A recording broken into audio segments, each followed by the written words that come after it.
Well, anybody who's travelled on Britain's railways between London and Glasgow will recognise the area depicted by this fabulous layout. This is, of course, Shap on the West Coast Main Line between London and Glasgow. It is a beautiful, if maybe unusual layout. Graham, it's yours. It is. Where are you from, and talk us through it? Well, we're a group of friends based in the northeast of England, and we built the layout about 3 or 4 years ago, and we're now out on the road taking it to exhibitions up and down the country. My wife keeps talking about less is more, and there's an element of that here. Yeah, this is very much a layout about watching the trains go by. The previous layout we built, Grantham, is a completely different concept, so this is a sort of a breath of fresh air in a way.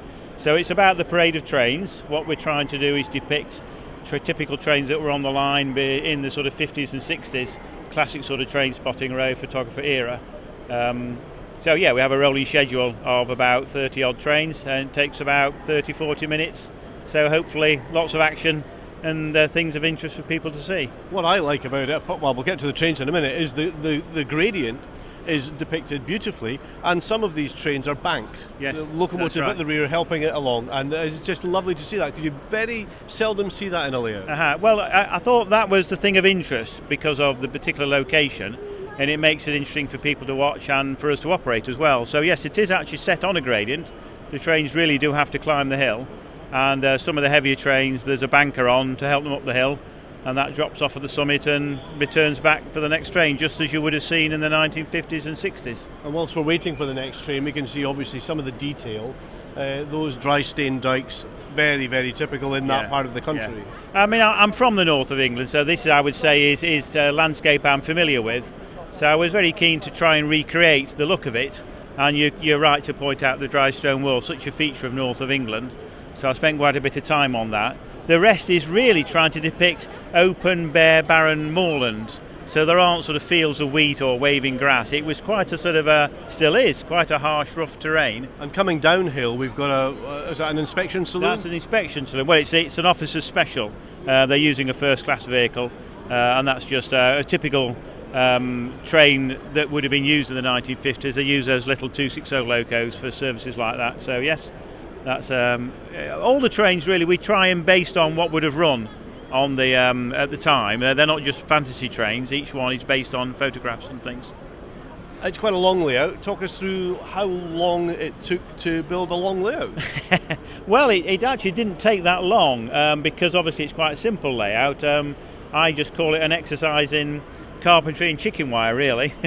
So putting together the structure of the layout in terms of the boards, they've all got to be packed away, so it's all sectionalised. And then we've got the scenery covering, which is largely the usual chicken wire and mod rock type structure that's quite classic model railway construction. And we have a short light freight coming northbound now, which is probably not going to be bothering too much about that gradient. No. This is the T-Bay to Penrith pickup goods.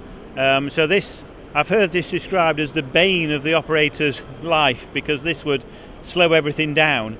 It's an unfitted train. It's got wagon loads individual for the few stations along the line. I think it only stopped at about sort of 4 places. And coming south, we've got an express passenger. Coming down, we've got the Midday Scott with the unique Class 8 standard locomotive Duke of Gloucester. And that's a pretty typical formation with the kitchen car in the middle of the dining section and a mixture of first and third class. And then at the back, interestingly, is a through coach from the Western region. That's on its way to Plymouth, and that would be detached from Crewe and carry on its journey, yes. Graham, beautiful layout.